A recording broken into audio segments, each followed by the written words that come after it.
ब्रह्ममुरारिसुरार्चितलिङ्गं निर्मलभाषितशोभितलिङ्गं जन्मजदुःखविनाशकलिङ्गं तत्प्रणमामि सदा शिवलिङ्गम् देवमुनिप्रवरार्चितलिङ्गं कामदहनकरुणाकरलिङ्गम् रावणदर्पविनाशनलिङ्गं तत्प्रणमामि सदा शिवलिङ्गम् सर्वसुगन्धसुलेपितलिङ्गं बुद्धिविवर्धनकारणलिङ्गम् सिद्धसुरासुरवन्दितलिङ्गं तत्प्रणमामि सदा शिवलिङ्गम् कनकमहामणिभूषितलिङ्गं फणिपतिवेष्टितशोभितलिङ्गम्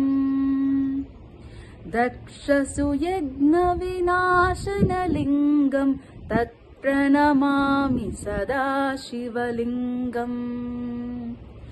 कुङ्कुमचन्दनलेपितलिङ्गं पङ्कजहारसुशोभितलिङ्गम् सञ्चितपापविनाशनलिङ्गं तत्प्रणमामि सदा शिवलिङ्गम् देवगणार्चितसेवितलिङ्गं भावैभक्तिविरेवचलिङ्गम् दिनकरकोटिप्रभाकरलिङ्गं तत्प्रणमामि सदा शिवलिङ्गम् अष्टदलोपरिवेष्टितलिङ्गं सर्वसमुद्भवकारणलिङ्गम्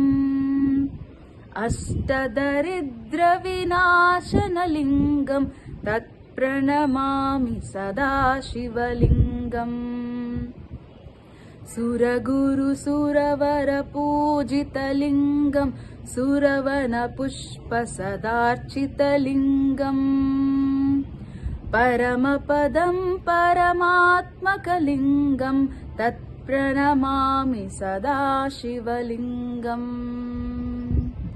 लिङ्गाष्टकमिदं पुण्यं यः पठेत् शिवसन्निधौ